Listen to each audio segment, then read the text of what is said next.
Masechet Zevaḥim Daf Samech He. Yesterday we learned the long Mishnah about the procedure for a bird olah offering. And now we cite a baraita that will connect many of the laws that we just learned with Pisukim.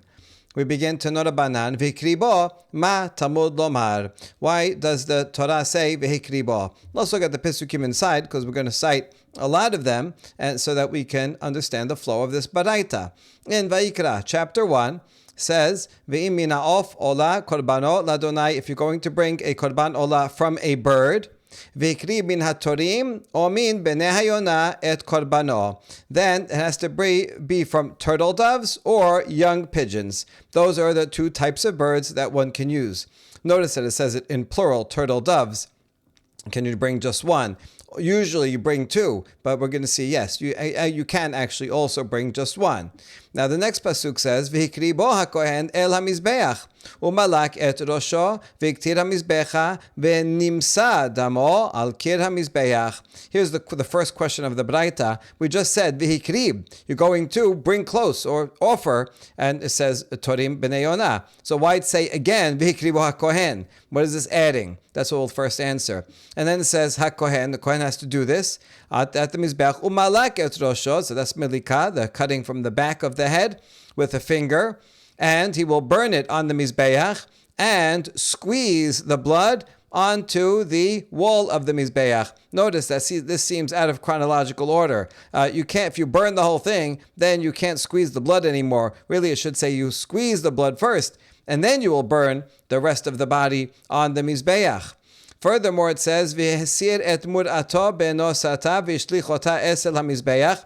One removes the crop with its feathers, and you throw that part, but next to the mizbeach, kedma, to the east, el mekom hadashen, where one burns all that where you take out the ashes for the mizbeach itself. V'shisa oto bichnafav lo yabdil, and he should rend it by the wings. I mean, that's the splitting it into two, but without dividing it totally. V'iktir oto hakohen hamizbecha al hesim asher ala esh olahu yisherach nechoach laDonai. And here now it says in the proper order that you burn it on the mizbeach, on the wood, on the fire. It is a korban olah. All right, now back to the Braita. Why does it say v'hikri bo? Lefi shenemar v'hikri min hatorim o min b'nei hayona. Yachol hamitnadev of lo yivchot misheneh firidin. We need the word v'hikri bo in pasuk 15 because in pasuk 14 it says he will offer, and it says plural, doves or pigeons. So if I had only pasuk 14, I might think that if you are offering a bird, then it has to be at least two birds is the minimum. Talmud omar v'ikribo afilu perida achat yabi el hamizbeach. V'ikribo is singular, v'ikrib oto, and so that teaches that even one bird can be sacrificed alone on the mizbeach. Ma Talmud omar hakohen. Why does it say that the kohen will be the one that does the offering? Likbo alo kohen, to establish that only a kohen can do this, meaning the melika. Now, why might you think otherwise? Sheyachol v'alo dinhu uma ben son shekabat lo safon lo kabat lo kohen. An animal offering that is stricter in that it has to be the shechita has to be done in the north, and the Kabbalah in the north. And over there, it doesn't say a kohen, meaning a non-kohen could do shechita. Shechita for an animal is equivalent to the milika of a bird. So regarding son, which is more stringent in that it has to be done in the north, and a non-kohen can do it. Of shelo kabalo safon edodin shelo yikbalo kohen, so I could bring a kal vachomer. Then a bird where it does not have to be prepared in the north, so it should be more lenient. Therefore, all the more so, it should be that a non-kohen can do the melika. That's what I would think based on reason. Talmud omar hakohen likbo alo kohen. That's why the pasuk has to make sure to say only the kohen can do the melika, and certainly the sprinkling of the blood also only a kohen. Yachol yimalekenu besakin. Now, how do you know that milika is done just with the finger, with the thumb? Maybe it's supposed to be with a knife. You do, like with an animal, you do shechita with a knife, maybe also for a bird. V'dinhu, uma im shechita shelo kabat la kohen, kabat la keli. And it's actually, we would learn from a kal vachomer that indeed that should be with a knife, because if regarding shechita of an animal, where that's more lenient, because even a non-kohen can do shechita, and yet we have established the law that it has to be with a tool, with a knife. Milika shekabat la kohen and nodin sheikbat la keli. Then, with regarding a bird, where it has to be with a kohen, so it's more stringent. All the more so, we should be stringent and require a knife. So that would be a logical conclusion. Talmud omar kohen umalak. That's why the pasuk puts these two words together, kohen umalak. Now, just because it says kohen umalak back to back, how does that show that you don't use a knife? And the answer is as follows. Amar Rabbi Akiba, v'chi ta'aleh al da'atcha shezar kareb legabe mizbeach. So Rabbi Akiba says, this pasuk, these two words are extra. Well, would you think that a non-kohen can come next to the mizbeach? The milika is done right next to the mizbeach. So would you really think? Unlike shechita, where it's done in a separate area, not right next to the mizbeach. Okay, there a non-kohen could go, but you think a non-kohen is going to come right next to the mizbeach? So obviously, I don't need to say kohen umalak. Ela matamud lomar kohen shete milika be'asmo shel kohen. This teaches that the milika is done with the very body of the kohen. Kohen umalak. The kohen does the milika with his own body, without any extra tools, without a knife. That's what the pasuk comes to mean, and that's how we know that even though you would have a kal vachomer without a pasuk, the pasuk comes and says the kohen does the milika alone with his body, no other knife or tool. Yachol yimalekena ben milma'ala ben milamata. Talmud omar umalak v'hiktir. Now I might think that one can do the milika above the red line or below the red line of the mizbeach. Maybe you could do it above or below. And that's why it says umalak v'hiktir, back to back. Ma haktara berosh hamizbeach, af milika berosh hamizbeach. Just like the burning of the body of the bird is going to be on top. That's where the fire is, all the way on top of the mizbeach. So too, since it says umalak and hiktir back to back, the milika also has to be on top of the altar. Not all the way standing on top, but it means on the top half. Here we'll see in a second that he's going to be standing on the sovev, on the ledge, and that way he can reach the top half. Umalak mimul orif. The word milika means that he pinches it from the back, behind its head. Ata omer mimul orif oeno ela mina savar. How do you know it means on the back of its neck? Maybe it means the front of the neck. Vedinhu ne'emar kan umalak ve'ne'emar lehalan umalak. Ma lehalan mimul orif, afkan mimul orif. And the answer is that we learn it from a gizera shava between the korban olah of a bird and the korban hatat of a bird. It says over here regarding korban olah of a bird umalak, and it says also regarding korban hatat of a bird. And in that pasuk regarding the korban hatat, it says explicitly that he pinches it from the back, from the opposite of its nape. So since we know that milika for korban hatat is on the back, so too, same word means over here also that for korban olah, it also is pinching from the back. Okay, now once you're opening up this channel and comparing the two, maybe they should be the same in other ways as well. And you'll say, just like regarding the korban hatat of a bird, he does the milika, but does not separate the head totally. He only punctures it and separates. We'll see how much he separates, but he does not sever the head completely. Afkan molek ve'eno mavdil. So maybe you'll say for a korban olah bird, also he should do the milika, but not sever the head completely. If you're going to compare them, Talmud omar umalak v'hiktir ma haktara harosh le'atzmo v'aguf le'atzmo af milika harosh le'atzmo v'aguf le'atzmo. Therefore it says umalak v'hiktir back to back to teach me that just like regarding the burning, when you burn the olah bird, you burn the head, separately and the rest of the body separately. So too, when you do milika, you have to pinch it such that the head will be separate and the body will be separate. Now you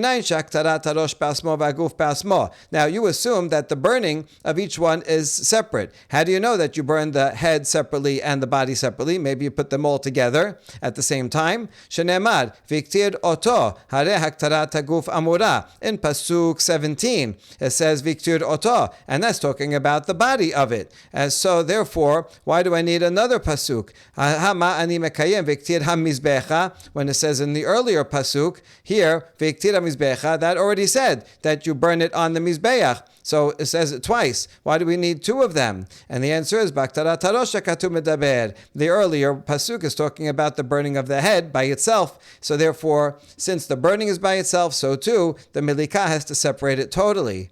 Ve'nimsa damo kulo el kir hamizbeach lo al kir hakebesh velo al kir hahechal ve'ze kir ha'elyon. And then the blood is squeezed or drained out. Means all of it. All the blood has to be squeezed out. And you put it, the pasuk says, on the wall of the mizbeach, and not on the wall of the ramp, and not on the wall of the hechal, only on the wall of the mizbeach. Which wall? That's the upper wall. Now, how do you know it's the upper half of the wall? Maybe it's the lower half of the wall. And in fact, that's what I would think based on a kal vachomer. V'dinu ma behema shechatata lema'la olata lemata, regarding an animal offering of a korban olah, an animal offering, where if it's a korban chatat, you do it above, and yet the korban olah of an animal is below. So all the more so, of shechatata lemata, regarding a bird offering that's a chatat, which is below. So you see that for korban chatat,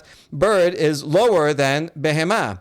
So if it's lower for chatat, and even for an animal, even an olah is below. Enodin sholato lemata. All the more so, a bird should be a korban olah of a bird should be below. Again, if an animal where the chatat is above, yet the olah is below. So olah is lower than the chatat. So korban off, which to begin with is below, all the more so the olah, which we already established, is below the olah, so is below the chatat. So here it should certainly be below because the bird, the chatat is already below, so the olah should certainly be below. That's what I would think based on the kal vachomer. Talmud omar umalak v'yitir ve'nimsa damo. That's why the pasuk comes and says this unusual phrase that first you do milika, then the burning, and then you squeeze the blood. How could you do that? Are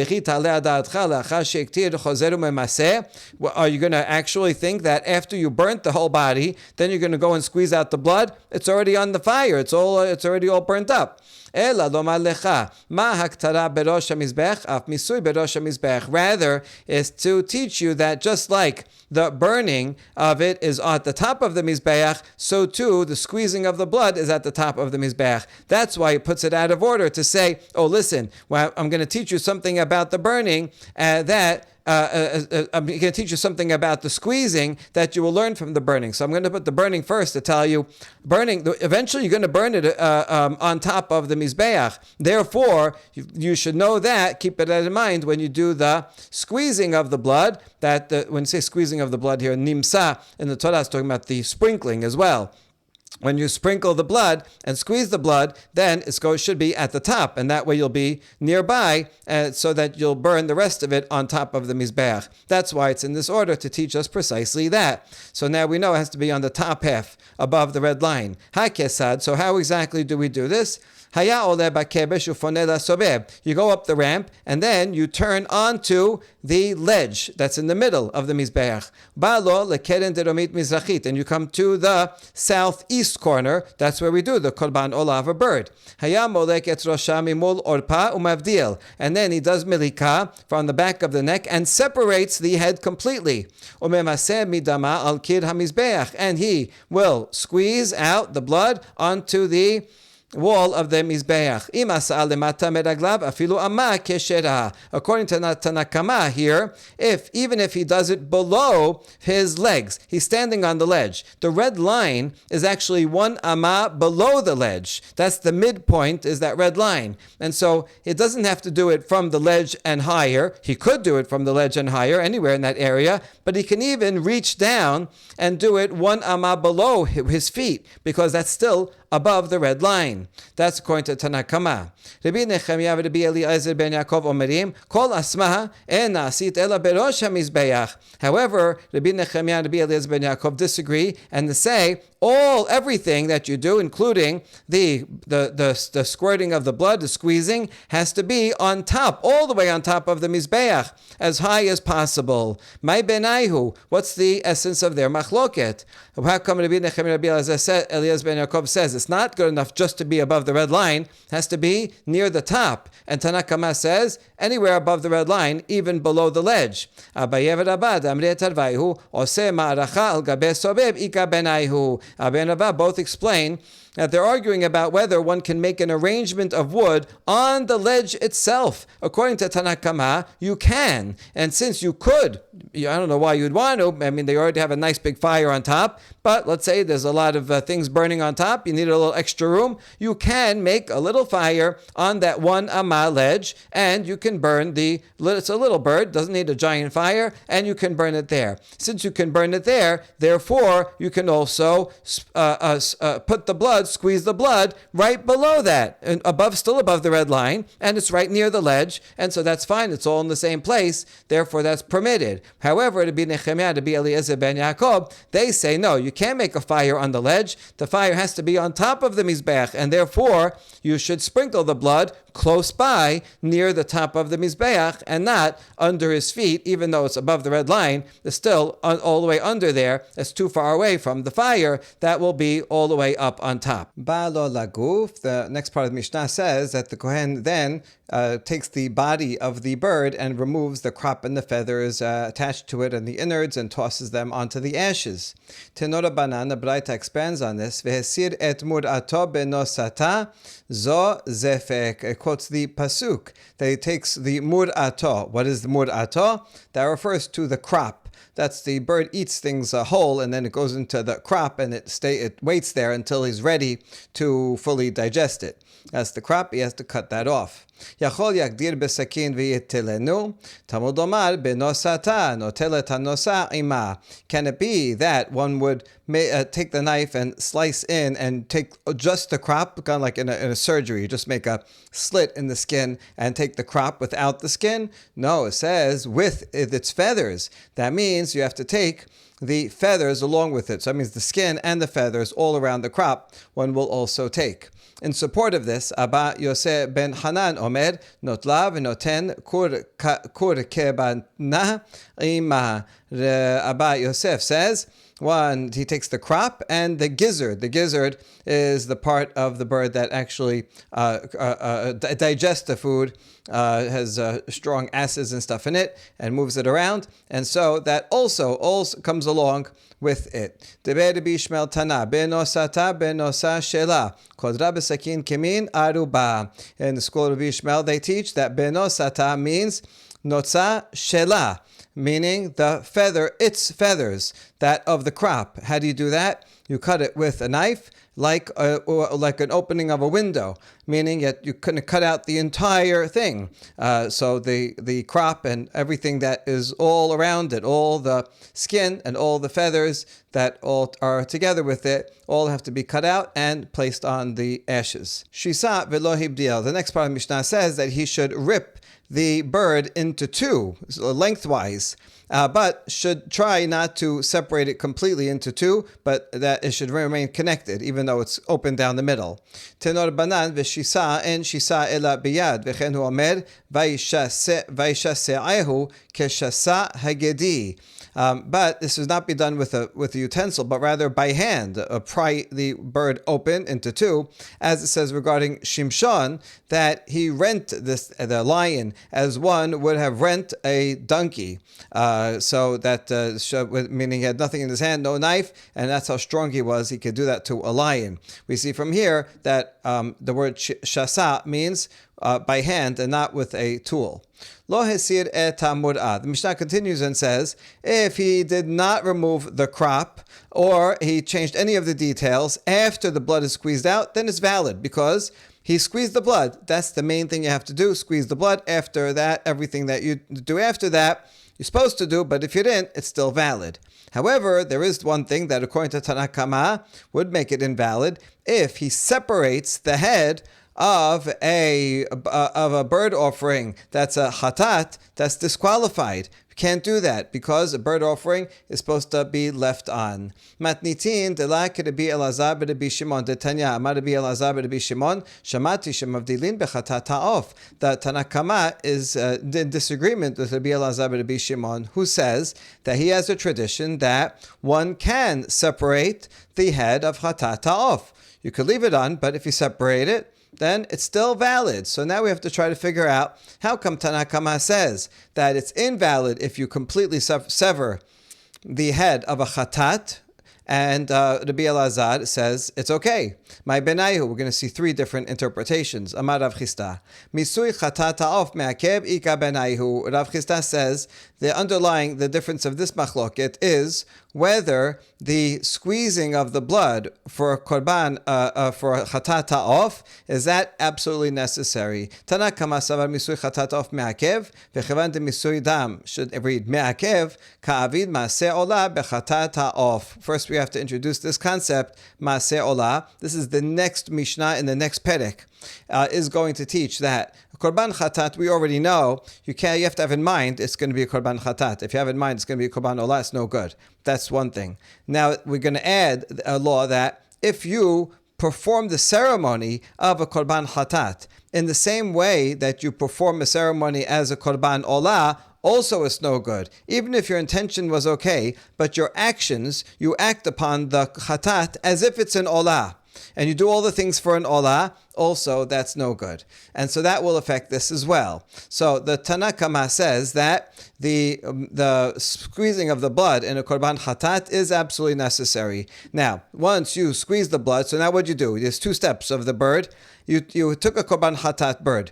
You ripped off the head completely. That's like an olah. And then you have to do the squeezing of the blood because it's absolutely necessary to do so. Well then, both steps you're doing the same as an olah. That's not distinguishable. And therefore, it's no good. That's Tanna Kama. It said in the Mishnah, it's no good. Rabbi Elazar b'Rabbi Shimon savar misui chatat ha'of lo me'akev umchatech basar be'almahu. Rabbi Elazar b'Rabbi Shimon says that when it comes to a chatat bird offering, the squeezing of the blood out is not necessary. You're supposed to do it, but if you don't do it, it's okay.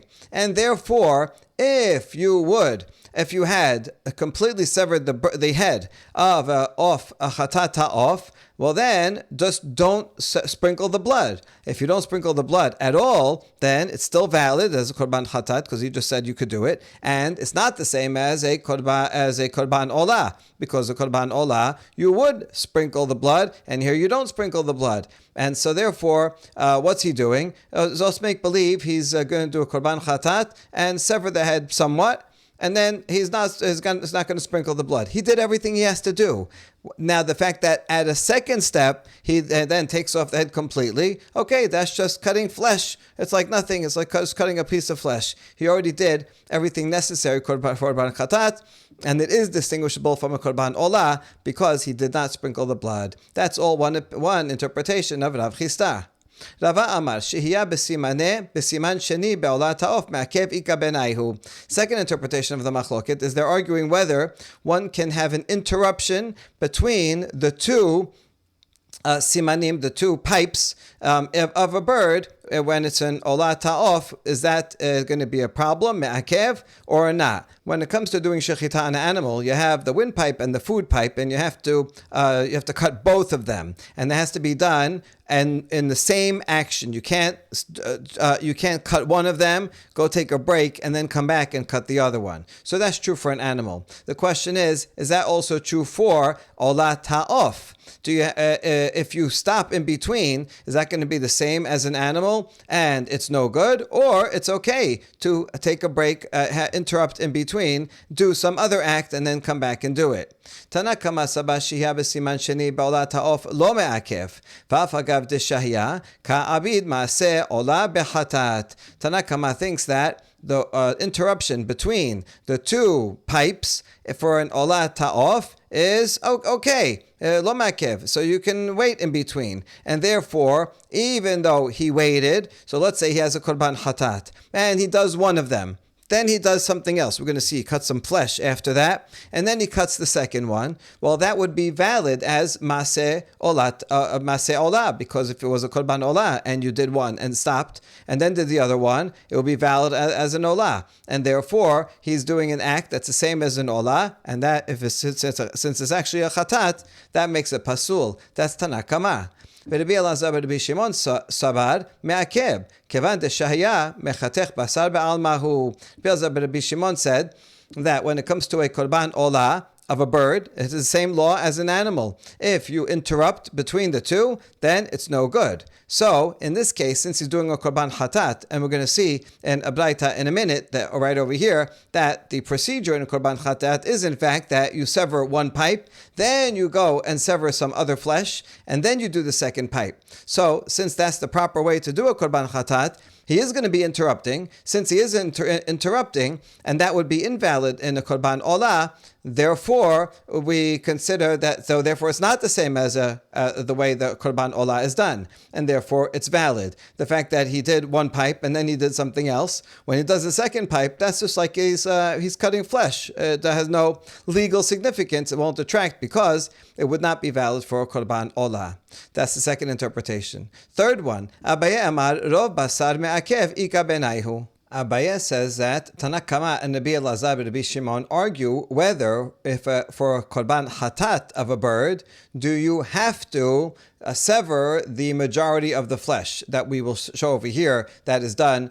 First you do the one pipe and then you sever this majority of the flesh and then the second pipe. That's the proper way to do it, lecha techila. But what if you didn't do that and instead you severed both pipes, one right after the other, without severing that majority of flesh? Would that be valid or not? According to Tanakama, it would be valid if you skipped this part of cutting most of the flesh. And since it would be valid, therefore it's possible to do a valid korban hatat in the same way that one does a korban olah. And so there you go. That's the problem. It's because you're going to sever the entire head by going and puncturing both of the pipes at one go, and that's how you do a korban olah. But it's a korban hatat. You're doing korban hatat as a korban olah. That's why Tanakama says if you sever the entire head, it's invalid. However, according to Rabbi Elazar, if you don't sever this majority of the flesh in the proper order, then it's no good. So and it won't be a proper korban hatat. Therefore, necessarily, he is going to cut one pipe and then he's going to stop and has to sever this part of the flesh. And once he does that, it's already shehiyah. It's already making interruption. And he thinks that if you make an interruption, then that will be a problem for a korban olah. Therefore, according to Rabbi Elazar, there's no way to make a valid korban hatat in the same way as making a korban olah. Since you can never make a korban hatat as a valid korban olah, therefore, if you sever the head completely, while you shouldn't do that, it still is not done in the same way as a korban olah. And as long as there is a significant difference between what you did to the korban hatat and what you would do to a korban olah, it's valid. You just can't do it the same way. Ubib Rabbi Zera Rabbi Shemuel bar Rav Yitzchak. Rava, who gave the previous answer, and Abaye, who gave this answer, their argument is parallel to the argument between Rabbi Zera and Rabbi Shemuel bar Rav Yitzchak. Abaye and Rava are in Bavel, and these two sages are in Eretz Yisrael, but their opinions parallel. One of these two sages from Eretz Yisrael, we don't know which one's which, said that the argument between Tanakama and Rabbi Elazar but Rabbi Shimon is whether making an interruption between the first and second pipes for an olah ta'of is ma'akev. That was the previous answer that we saw from Rava. And Chadamar Rob Basar Ma'akev Ika Benai, who once said, just like Abaye, that the difference between Tanakama and Rabbi Elazar is whether one has to sever this majority of the flesh. And now we're going to see what that is. So it seems that according to everybody, you do have to cut the majority of the flesh in the right order. Indeed that is so. And we see so in the Baraita. Kesad molkin hatat ha'of. How do we perform milika on a bird that's a korban hatat? Chotech shidra umifreket belo rov basar. First, using his thumbnail, he cuts the spine and the nape without cutting most of the flesh. He veers away from where the fleshy part of the neck is. Ad shemagia leveshet o lekaneh, until he gets to one of the two pipes. Higia leveshet o lekaneh chotech siman echad o rubo. When he gets to one of them, either one, he cuts that one pipe or a majority of that one pipe, but not both, just one. Vero basar imo, and then with that action, he cuts the majority of the flesh. But he has to do it like that: one pipe, and then the majority of the flesh.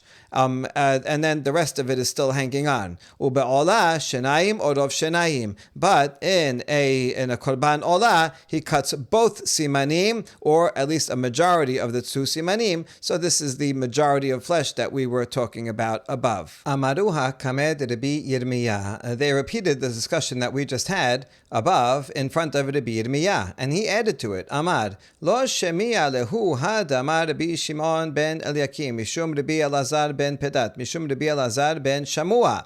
He said the sages involved in that previous discussion obviously have not heard the tradition that was said in the name of all of these sages, and they reported, Omer haya Rabbi Elazar ben Rabbi Shimon, Shamati bechatat ta'of shemavdilin, Umay lo yavdil, en tzarich lehavdil. He says, they heard in the name of Rabbi Elazar ben Rabbi Shimon, who we were talking about is the disputant with Tanakama.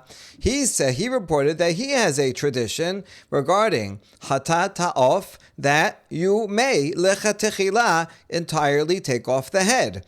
Beforehand, in all the three opinions we said above, it was only bidi avad. It said lechatechila, you should leave the head on for a korban hatat off.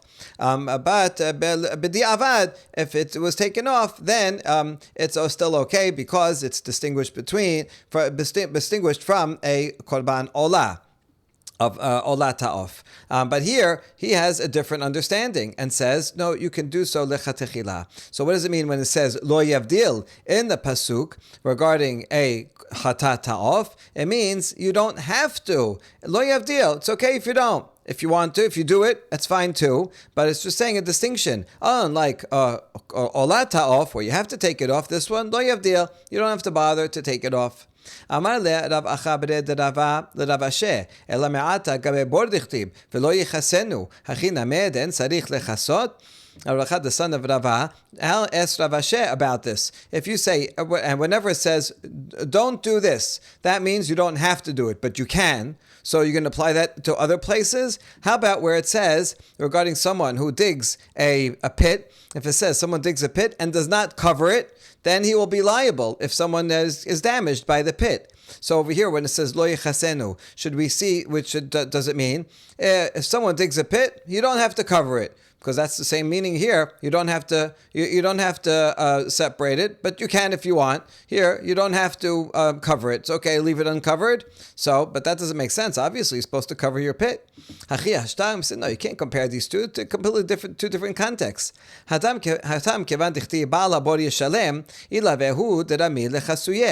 continuation there, it says, if you dig a pit and you don't cover it, then the owner of the pit, who is responsible for it, he will have to pay because it's his responsibility to cover it. So you look at the whole sentence, it's obvious that he is supposed to cover the pit.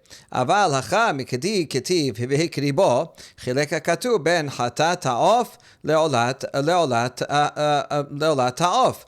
But here, since it says in Vayikra chapter 1 regarding olat ta'of vikri bo, he should sacrifice it. Meaning, when you do the whole korban olah properly and take off the entire head, then this is what the thing that you can sacrifice. You see, this by itself is already making a distinction. This can be sacrificed, but not something else, not something similar, which would be chatat ha'of. There, it's a different story. There's a different law. So we would already know from there that there is a distinction between olat ha'of, where you have to take off the bird, the head of the head of the bird, and korban chatat, where the law is different. So since I already know that, lo yavdil lamali, why does the pasuk need to tell me anything regarding chatat off and say here don't take it off? I would already know. Oh, since this one you have to take it off, I would assume that one you can't take it off. So why is it add lo yavdil? Shema mina en sarich lehavdil. No, the point is lo yavdil means you don't have to take it off. So that's what is teaching, and that's how we learn it from this pasuk, lo yavdil. So that's different in context. Over there it says you're responsible. Here I already know that it's going to be different from olata off, and then it goes regarding hatata off, lo yavdil. Oh, why do you need to tell me that? I already know it's going to be different. It's not saying that you can't, it's saying that you don't have to. Mitzah dam haguf. The next part of the Mishnah says that if he squeezed out the head, but not the body, then it's no good. If he squeezed out the body, but not the head, then that's okay. We're going to see why. This is for olah ta'of. Really, you're supposed to squeeze out the blood from both, but the body is more important than the head. Tenor Rabbanan, olah, afa pisha misa dam haguf, velo misa dam harosh. It says olah, and they have to prepare the burnt offering, and we learn that it's a valid olah. Even if he squeezed out the blood in the body of it and did not squeeze out the blood in the head, it's still okay. But what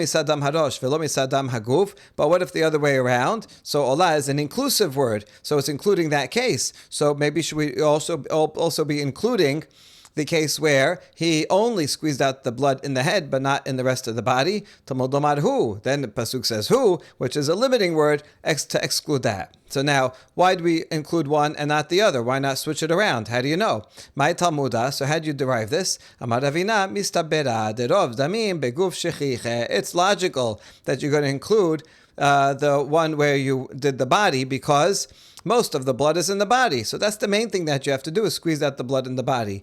How much blood is in the head of the bird? Not much. So therefore, that's secondary, not as important. So if we know we're going to include one from olah, and we're going to exclude the other from hu, so it's obvious just from reason that you will include as valid as long as you did the body without the head, but it's not going to be valid if you did the head without the body. Hadran alach kodshe kodashim, baruch Adonai leolam, amen ve'amen.